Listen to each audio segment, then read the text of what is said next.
All right. Well, good to have you back again, Tyler.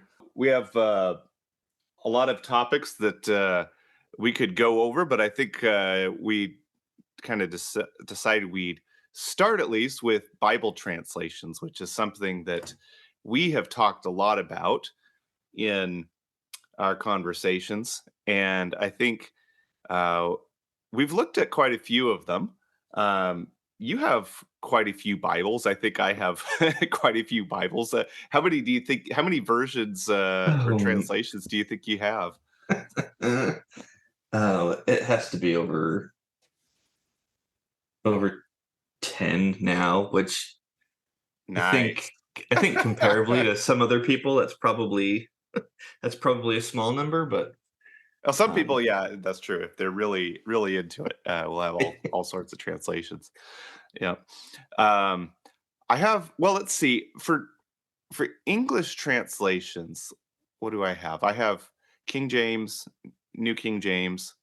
Um, I have NRSV, um, JPS, which is Jewish Publication Society. Um, and let's see, do I have anything? Oh, I have NASB, which is New American Standard Bible. Um, and I think that's it. I have a lot of I have a ton of Hebrew Bibles, or at least parts of them. Um, when you say some of Hebrew those are Bibles in Hebrew, in Hebrew. Yeah, yeah, yeah. I tend to collect those, especially if they have interesting commentary. Um, so, like, I guess those are, and those a lot of those have English translations in them as well. And I guess those would be translations also, but they're not like the sort of standard or famous translation versions. But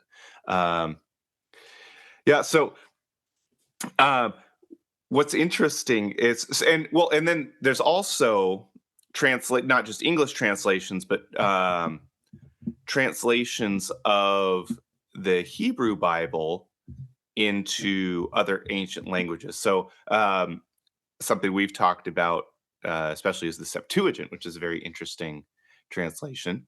And then, of course, there's English translations of the Septuagint. okay, And yep, you've got an English translation of the Septuagint right there. yeah, Um, and so, in all of these cases, it's interesting to see why things were translated certain ways and what types of ideas the translators might have been leaning for in their translations. Um, oh, and okay, you just deblurred, so I see now you have nice. the Worst. yes, the Old Testament. So that what's his name again? Who did that one? Robert Alter, Robert Alter. Yes, which is a fairly recent one, right? yeah. I remember he came out with that one a few years ago. Has been working on it for years. Um, have you read through that whole thing? So I haven't read through it exclusively. Last year was heavy Old Testament for me. I utilized it heavily in Hmm. my study. Um, his it reads very well the way he's got the pages and the formatting structured based on his view of the literary genre of each book tends to align. Like if there's poetry, it's aligned in a way that it's obvious that it's poetry, or if it's quoting some other area of the text, he tries to make that obvious.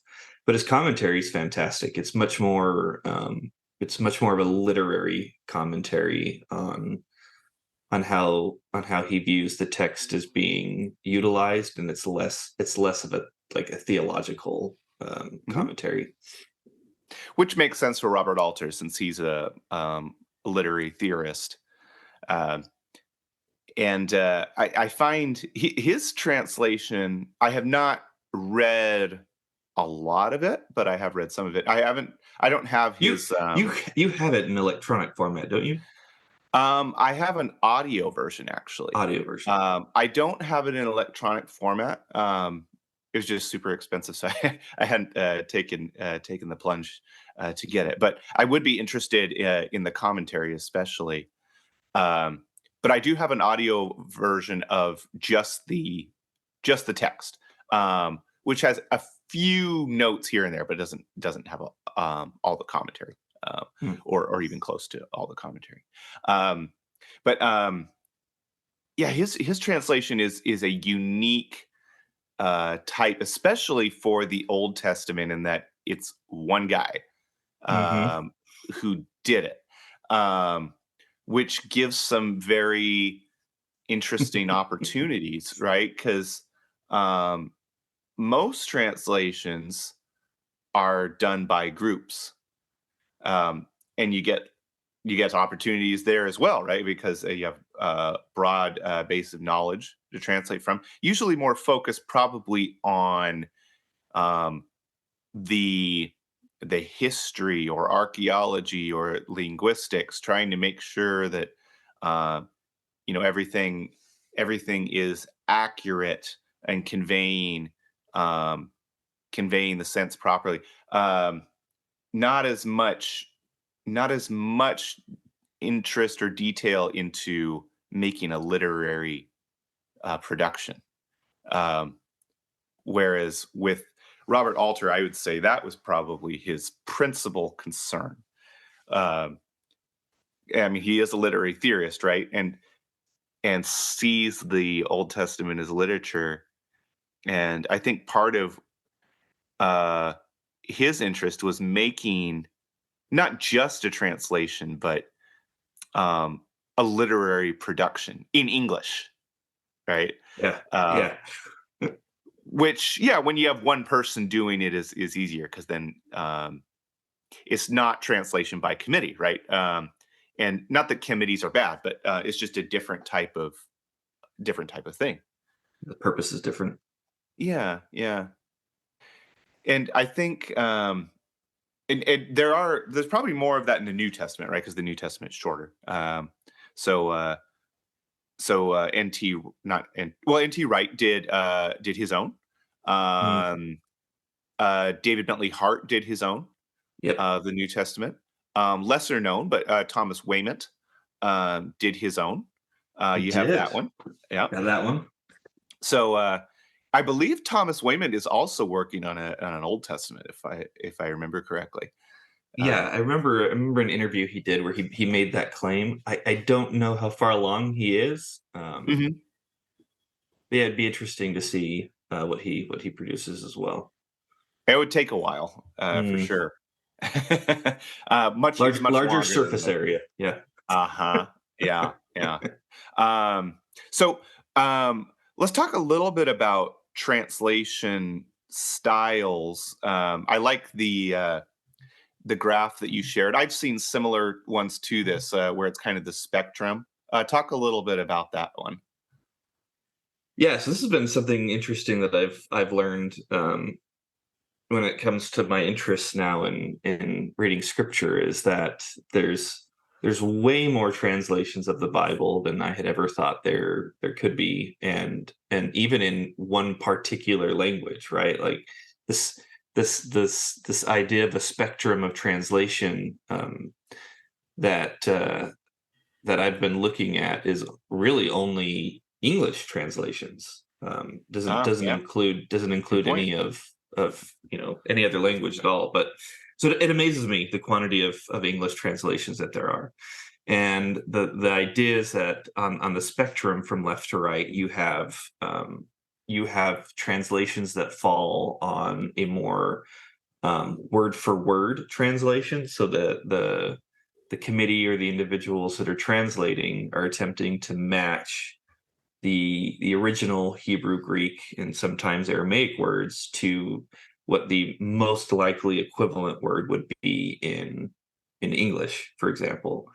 And then you have more of a thought for thought, where the words might not one for one as closely line up as a word for word, but the translations are trying to adhere more to what the intent or meaning behind the text would have been in the original language, which both have their pros, both have their cons. I think the thought for thought aligns really well when it comes to the difficulty of translating things like idioms in one language to another language. Hmm. When you try to literally translate an idiom into another language, you're going to lose some of the meaning. And I believe in to a certain extent, you could therefore lose part of the you could improperly conclude what what's being Hmm. intended behind the original text. So yeah, it's great spectrum. So Yeah. And let's look at some of the example, like just to pick off a few. Now, I think you know more of these translation. You might be more familiar with these translations. I know, like, so on the far end of the word for word, of course, is interlinear, which makes sense because it really is word for word. And I guess explain a little bit what an interlinear is, um, that's basically where you will actually have the original text, or I should say the original language, um, one version of the original language text in the book, and then below each word have an English um, an English gloss of that word. So they're often very awkward to read just because word order can be kind of strange. Um, but anyway, that's an interlinear. I see the NASB is pretty close, or is I guess the farthest other than interlinear on the word for word. I have not read the NASB much. I have one on my shelf that I haven't really dug into much. The reason I have it actually is because um, it has the Deuterocanon, or also known as Apocrypha, mm, and so I just want a Bible with that. But I haven't really read into it much. Um, KGV is pretty far. ESV is pretty far on the word for word. Um, and then kind of in the middle is the NIV. yep, Um, and then in between the NIV and the KGV is the NRSV. Um, so I guess I'm more familiar with more on the word to word side. I don't know as many on yep. the thought for thought side. Do you know Yeah, any of those guys? so the NLT, I have an NLT, the New Living Translation. Okay. There's a there's a non-denominational church out by where I live. The pastor there uses the NLT Okay. when he gives his sermons. So it's okay. It's a pretty good translation. At least when I've heard it read, or I've gone to read it myself. It hasn't been terrible. At the far end is the Message. Mhm. You are the Message Bible. No. Do you have that one, or have you seen that one? I don't have a copy of it. I think I think I have it digitally. You can even go online. I'm certain and find it. But that one's interesting. It's kind of like a paraphrase. It's very much a thought for thought, but a paraphrased thought for thought. Okay. Okay. Yeah. You So should give it a reference every once in a while. It might give you a chuckle. yeah. Yeah. Excellent. Yeah. So um, the ones I had put together in preparation for this a few examples of different verses, in particular with the idioms that you were talking about. And in each of those cases, the translations I grabbed from were the NIV, NRSV, and the KGV. So and um, and they did seem to follow this kind of spectrum. And yeah, it'd be interesting to see the. Let's see, they put ESV. So ESV is a. Let's talk a little bit about like who might use these different different translations. So Okay. so KGV, obviously the Church of Jesus Christ of Latter-day Saints uses that one. I think it tends to be among other Christian groups, probably more conservative groups tend to go with the KGV. KJV Um, only groups. yes, I've never had a discussion with a KGV only person about the reasons for that, and we'll talk about this a little bit later. I'm sort of an apologist for the KGV. Not that it's not exclusive KGV. I just like it. Yeah, Okay, so yeah, KGV, NIV, I think, and the ESV I've seen used a lot among evangelicals.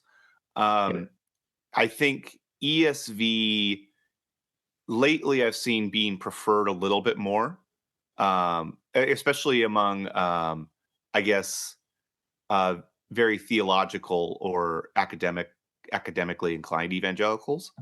And that may have to do with just the more word for word style. I know in NIV there are some. So with both the KGV and the NIV, some of the I guess criticisms of those translations are why they choose to follow certain manuscripts versus others. Um, and we can talk more about that. Let's see, NASB. That I don't know. I know the Bible I have is a Catholic one, but I don't think NASB is necessarily Catholic. I think that's pretty I non-denominational. yeah, there's um a Protestant pastor, John MacArthur. Uh, I think he used to push or favor the NASB Okay. pretty strongly until the LSB came out, which I think is the Legacy Standard Bible, Hmm. and I think he played a pretty significant role Okay. in the translation of the LSB. So Oh, I hadn't heard of that one. Interesting. Um, One other, so there's the RSV and the NRSV. So RSV being Revised Standard Version. NRSV is the one I see usually used, especially by academics. yes, Um, um, that seems to be the one that's most preferred. Um, I also think the NRSV is a popular one in the Catholic world too, or at least the yes, English speaking yes, Catholic world. the RSV and the NRSV. Yes, I have seen that as well. That a lot of Catholics use that one. Yeah. So yeah, I mean, I think that's kind of interesting just to know some of the associations with some of those different translations. There are definitely, people have their preferred uh, translations, and sometimes those can get even a little bit heated. I think that's unnecessary, but but interesting. Um, One thing I was thinking about when you were talking about, okay, so this is English, right? So two things. One is that the Bible, I would say, I had not verified this, but I'm pretty sure this is true. Is translated into more languages than anything. I would think. Uh, I mean, I would think that's true. and the reason I feel pretty safe saying that is, and I'll come back later and correct myself if this is wrong. But the reason I feel pretty safe saying that is because it's translated into a lot of languages where it's probably the only text of that language that exists, right? Because or close to it. The missionary work, right? So missionaries, a big part of missionary work is to bring the Bible to every group of people in the world and to every language in the world.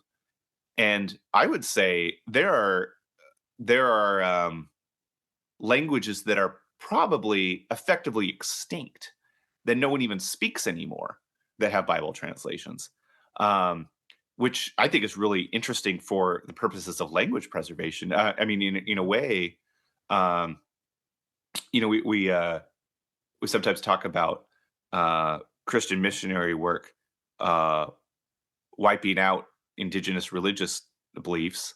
Um, and there's a argument to be made there, but it's, in terms of language, um, Christian missionary work may have actually preserved a lot of languages that we otherwise wouldn't know anything about, um, because they go in and um, they learn the language of the people, translate the Bible, and then there's this huge repository of of vocabulary and grammar that people can go and look at even after no one speaks the language anymore, which I think is kind of cool.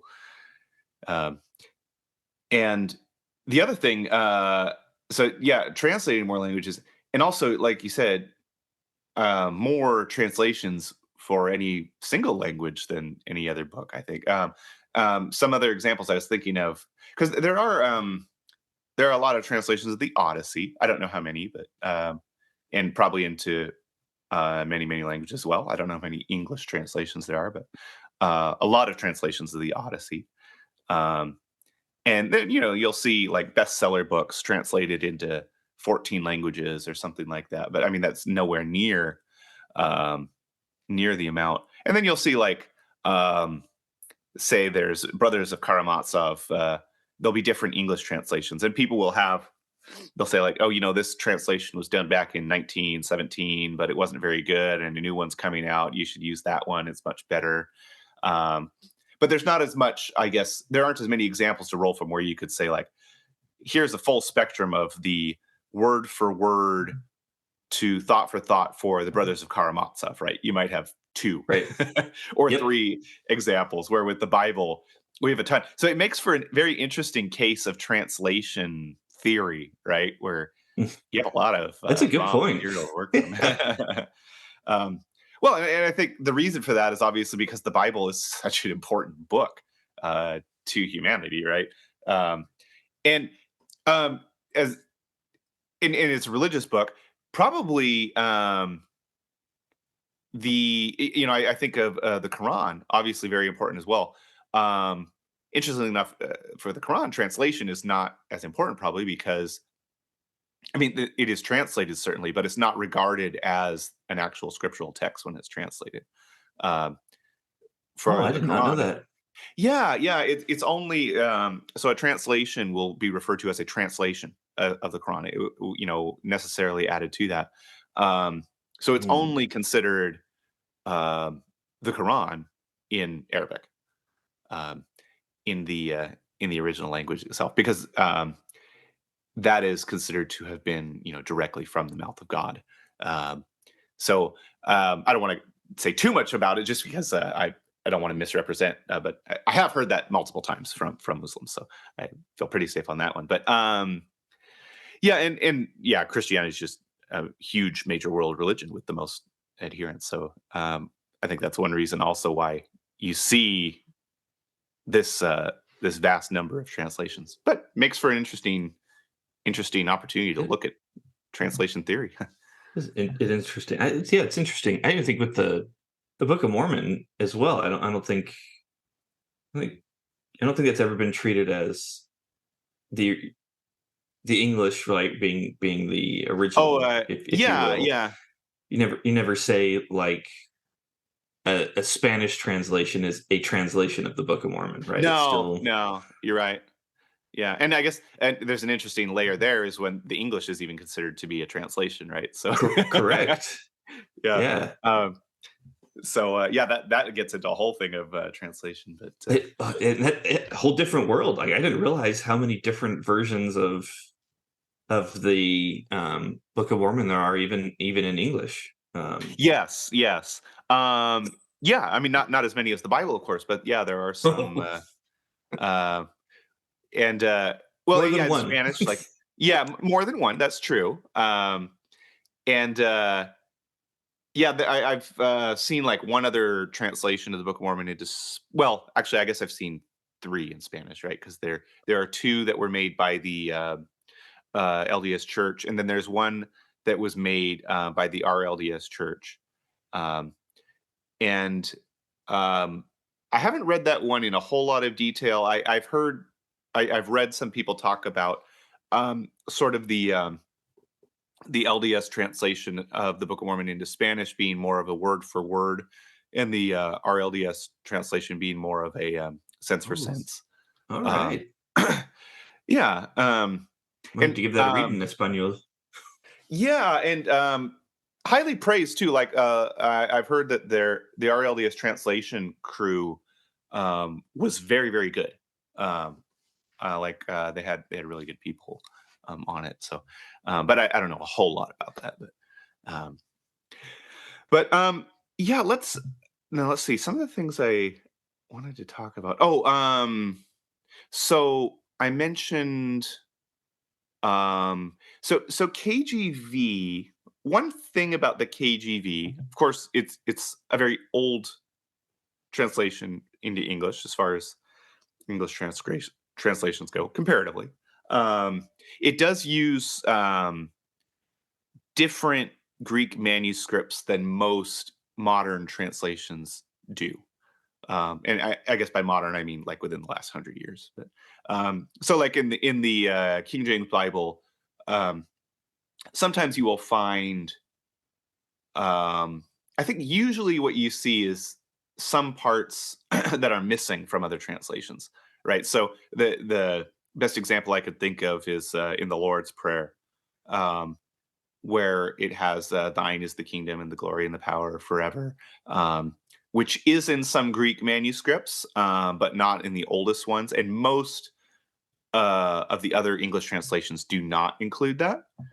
Um, and there are some other less noticeable but uh, minor variations where seems like the King James version was relying on a Greek text that probably wasn't the most accurate.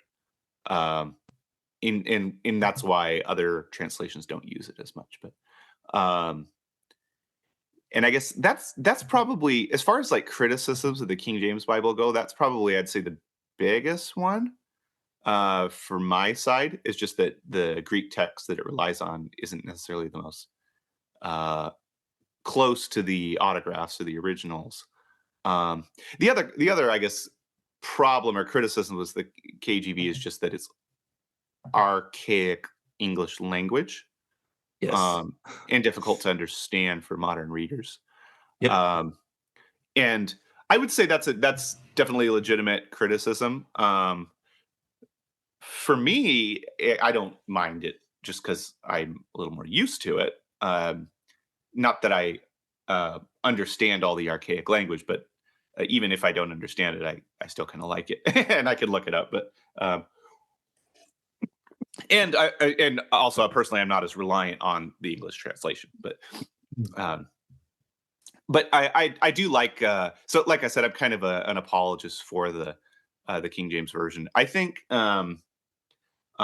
David Bentley Hart, who did his own New Testament translation, he's one of the guys who did like a single version. Um, David Bentley He's Hart, we've talked he about. he's an Eastern Orthodox Yeah, he's Eastern theologian. Orthodox. Hmm. Hmm. And he's not shy to share his opinion at all, to say the least. So he has no problem lambasting other translations. Um, but he really doesn't like translations by committee. He prefers like single person translations. So he actually really likes the KGV, um, and William Tyndale especially. Like his he doesn't consider the KGV as much a translation by committee, basically because in his view it's basically William Tyndale, and then with some um, editing by committee. Um, I guess that's fair. yeah, and he Which attributes literary genius to William Tyndale, basically. if you want to read an English translation of the Bible that's probably even more archaic and difficult to read, go Tyndale or Wycliffe. Yeah, yeah, Wycliffe especially, right? Yeah. Yeah. Um, um, yeah, and so let's see, what was I going to say? But yeah, the benefit I think of the KGV is you see Tyndale's literary flourish come through there. I think some of the choices of the translation weren't necessarily just for accuracy, but also to be literarily pleasing, um, and to inspire, which I think is, and I think Alter was similar to that. Maybe not as much to edify as the KGV was, but like he wanted it to sound good, right? He wanted it to sound pleasing to the readers, And in a way, I think I wouldn't go all the way along to the side of saying, like with the Quran, that a translated Bible's only a translation of the Bible. But I think in a way it is sort of an independent work of art in a way, um, and in a good way. Like I like that, right? That I think what Robert Alter did with the Hebrew Bible is really cool, and it has his own style and stamp in it, right? Which and I think it improves it um, in that sense. It is a Um, thing of beauty. I yeah. believe that. Um, since we're a little short on time, I was thinking we could read a few different verses uh, in different translations and Okay. compare. Um, so, um, first one I have is Genesis 22:17, and this one I don't think any of these have like any major doctrinal. Um, so Genesis 22:17, this is where God is talking to Abraham and saying that he's going to make his descendants as numerous as the stars of the sky. um, so in the NIV, and I'm just going to read a part of the verse, it says, I will surely bless you and make your descendants as numerous as the stars in the sky. The NRSV is, I will indeed bless you, and I will make your offspring as numerous as the stars of heaven. So, one major difference there between sky and heaven. Yeah. Um, and then KGV is that in blessing I will bless thee, and in multiplying I will multiply thy seed as the stars of the heaven. Uh, and then, do you have Alter in front of you? Do you want to read that one? Yep. I got Go ahead and alter. read it. I will greatly bless you and will greatly multiply your seed as the stars in the heavens. Interesting. Okay, so he said stars in the heavens. And did he say descendants or seed there? He said seed. Seed. Okay. He chose Um, seed. okay. So now that I think that this one shows the spectrum. So um, in the um, in the Hebrew, the word for descendants, or shall I say seed, is zara, which is seed. Now that's kind of one of those idioms, right? Like, okay, um, in modern speech, do we say seed? Like, if somebody's never read the Bible before and they're coming at us, like, okay, what is he talking about? Multiply thy seed. Is he talking about agriculture? No, he means descendants, right? Of course. Yeah. Um, seed means descendants. KGV and Alter chose to stick with the more literal meaning of seed and uh, under, I guess, trusting that the reader will kind of get it, and that maybe that one's leaked into the English vernacular enough that we get it. Now, one thing I found very interesting here is the KGV sounds a little convoluted, right? Okay, so the K where NIV, for example, says, "Sure, I will surely bless you and make your descendants as numerous." The KGV says that in blessing I will bless thee, and in multiplying I will multiply. So what's going on there? The KGV is following the Hebrew very closely there. So what's going on there? So in Hebrew, um, when he says in blessing I will bless thee, it's um, kibarek abarecha. So you see that repeated sound there, barak. So that is the verb for to bless. Um, ki barek abareja. What that is, it's an infinitive absolute, and it repeats for emphasis. And so in multiplying, I will multiply. Which Um, that's a common thing that they do in Hebrew. very Very common, common. very common. Yes, it happens all over the place. I just pulled. I wanted to pull one example, and this is I the think one I that's happened great to find. because Yeah. we lose that in the English, right? Yes. I mean that's a literary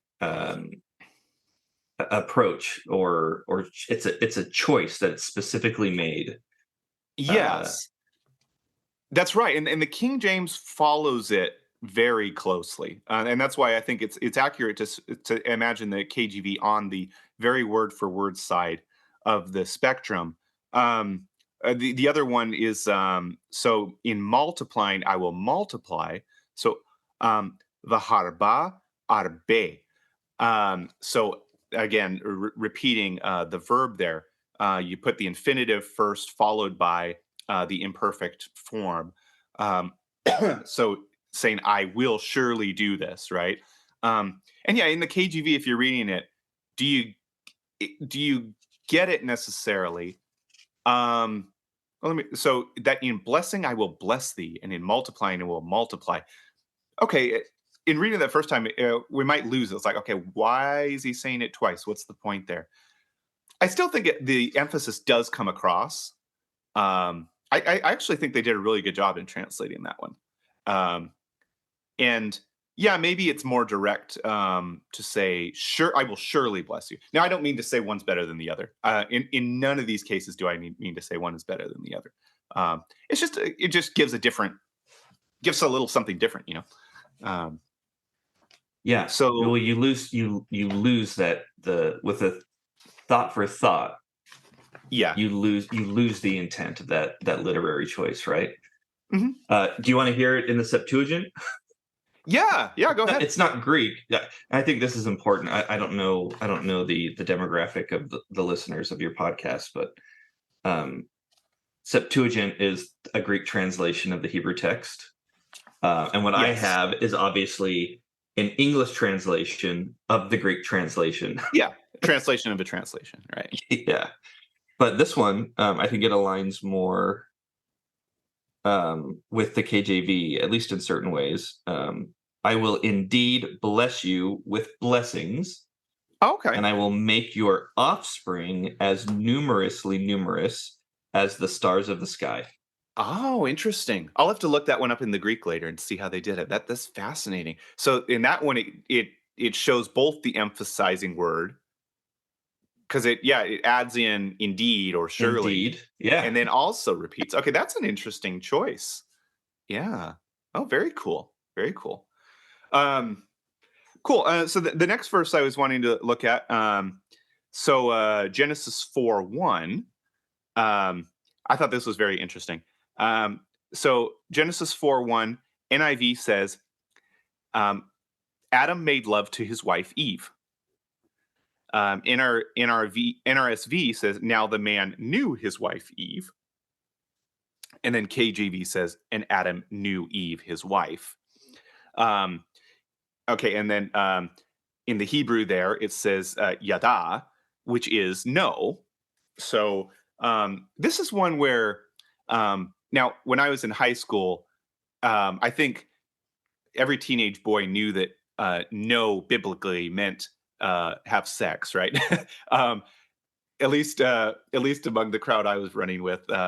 Yeah, we knew what that But meant biblically. yeah, so I think that one, I actually think no is well known enough, and that's probably why the NRSV went with that one.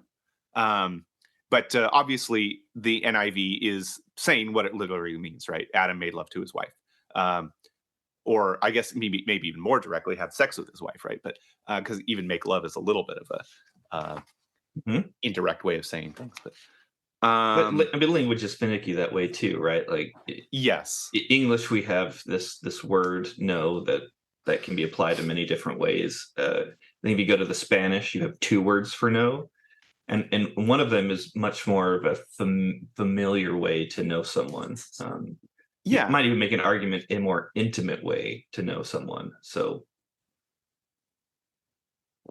yeah, definitely. Um, did you want to read the another translation? yeah, this one's interesting. Altars and the human knew Eve his woman. Ah, okay. The human, yeah. So it's choosing to translate Adam in the sense of human being, which is definitely arguable choice. Cool. And then he went with new, which I would expect Alter to probably go with no in that case. That makes sense. Um, The Septuagint also, or at least this translation of it, goes with no as well. Knew his yeah. wife.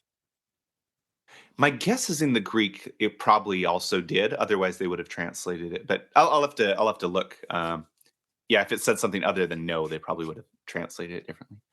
Um, okay. So another verse, Genesis 31:35. Um, kind of an obscure verse, but it has an interesting. Some of these are like talking about um, sort of like no, as in euphemistic things. um, Actually, that's what the next two are. Um, so Genesis 31:35. This is where Laban catches up with Jacob and Jacob. his family after they've ran away.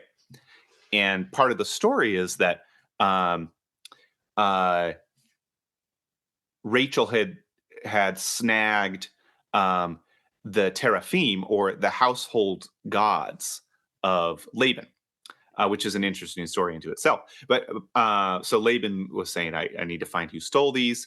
He didn't suspect that Rachel was the one who'd stolen them. And Jacob didn't know and said, we'll kill whoever did it, which good thing they didn't find them. But anyway, Rachel, she sat on them and was hiding them. And then Laban goes in and she comes up with an excuse for why she can't get up to greet him. So why she has to remain sitting. So in the NIV, it just says, "I'm having my period." Mm-hmm. The which is exactly what she said, or exactly what she meant. I should say that's exactly what she meant. In the NRSV, it says, "The way of woman is upon me." And the KJV says, "The manner of woman is with me." So both the NRSV and the KJV go with the Hebrew, which is "Derek Nashimli," which is very clearly the way of woman is to me, way of woman to me. So yeah, basically one of these kind of Hebrew euphemisms, just saying indirectly what's going on there. The one other interesting thing is so in the Hebrew it talks about the teraphim, which are the household gods. Just one thing I did find interesting was that the NIV and NRSV both refer to the household gods, where KJV talks about images. And I don't know why they decided to go with images in KJV, but I just thought it was an um, interesting point. Just you might be missing, like, if you're reading the KJV, you might not realize what exactly these things were. It's like, okay, she stole some images. Did she steal some household paintings, or what was going on? That in verse These were 32? 35. Genesis 35. 31:35. It says gods. Oh, the household gods. Okay. Mhm. Yep. So altars does say household gods. Household gods. Okay. Yep. Mhm. It does say, "For the way of women is upon me." Okay. So he went with the Hebrew, more literal. Yeah. Yep. And then the Septuagint English translation says, "What is customary with women Okay. Yeah, basically the same. and idols." Oh, and idols. Okay. Yeah. And I think idols is, pretty good one as well. When you say Cool. KJV chose images. Images. Yeah. Yeah. Yeah, and I don't know why they chose that one. If it was, um, yeah, if it was disturbing to think that she had snagged the household gods, or if maybe images was just understood more to mean um, the same thing as an idol, um, in the KJV English. But yeah, that's just an interesting difference to me. But it's not as clear, at least for me, what it is there. Um, that's one where I wonder, you might as well maybe just say, hey, here's this Hebrew word, teraph or teraphim, and we're going to just explain what it means. But um, I think that might be an interesting one to introduce. Um, okay, one more verse. Well, actually, two more if we can fit them. Let's do it. So 1 Samuel 25:22. Whoa. So another pretty obscure one, but has a very entertaining translation. So in 1 Samuel 25:22, basically there's a battle coming up, and one side is saying to the other, basically, we're going to kill all of you. And the way they say it is interesting. Um, so um, I'll wait till you go to it. So First Samuel 25, verse 22. And I'm just going to read part of it. I think it's the end of the verse. So it says, "If by morning I leave alive one male of all who belong to him." Um, so basically, what it said, it had been before, like he's saying he's going to kill them all, but that's what the phrase is referring to. So I'll leave alive one male, meaning he's not going to do it. NRSV, "If by morning I leave so much as one male of all who belong to him." KJV, "If I leave of all that pertain to him by the morning light, any that pisseth against the wall." Okay, so what's going on there? I don't remember reading that one as a child, but Did you read the Old Testament as a child? Well, I guess not, but we never read it in Sunday school, I guess. But if you knew that word was there, that might have been one that you went to frequently. Yeah, At right. least if you were the type of child that I was. Maybe I should introduce it to the boys at church. Hey guys, look at this verse. It's in the Bible. Yes. It's okay to say it. So this is another case where it probably, the NIV translation probably makes sense, right? But it also is a very entertaining idiom there. So any that pisseth against the wall, that basically means male. That's what that's what the idiom means. But in the KJV, they chose to translate it directly. Now, the Hebrew does not say male. It doesn't use the word for male. It says mashtin bakir, which means, it just means one that pisseth against the wall. That's that's what it means. But that's one where I wonder, is that one where would they even, in Hebrew, would they have even thought about it too much when they said it, or was it just kind of a throwaway where in your mind you just automatically think, okay, he's talking about dudes. But yeah, I can think of, but I do kind of like it because of the setting. I don't know if it is intended in a crude way in the Hebrew, but I could see it working that way because it's threatening, right? The guy's saying, "I'm going to kill all of you," Yeah. and using kind of a crude language there kind of fits. So Alter has a commentary on this verse. Okay. Oh, what does he say there? He says, so in his translation, it is, "If I leave from all that is his until morning, a single pisser against the wall." Oh, okay. Yeah. Okay. And then his commentary on "a single pisser against the wall" is, "The literal meaning of the Hebrew is properly followed in the King James Version, as it is in this translation. The phrase, of course, is a rough and vivid epithet for male, and one that occurs only in curses. Its edge of vulgarity seems perfectly right for David's anger." Oh, okay. All right. So you were headed in the right direction. all right, I'll take Alter on that one. Okay, so we're short on time. One thing I did want to mention also, and we'll have to get into this maybe next week, is the Septuagint has some very interesting changes that you pointed out before, where especially you notice them in the New Testament, right? The New Testament will quote the Septuagint, and the Septuagint is somewhat different than the Masoretic text. So our Bibles, the New Testament, Old Testament. When the New Testament is quoting the Old Testament, it's from the Septuagint, but then our Bibles in the Old Testament is coming from the Masoretic Hebrew text. So sometimes there are some differences, and sometimes they make some interesting doctrinal differences too. Yeah. So Septuagint's an interesting one where you could see they changed a few things here and there. It wasn't even along a different spectrum of word for word to a sense for sense.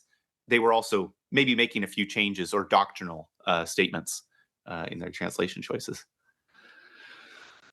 Yeah, I mean, I'm happy to pick this up next time as well. Keep going with it. It is Yeah, fascinating.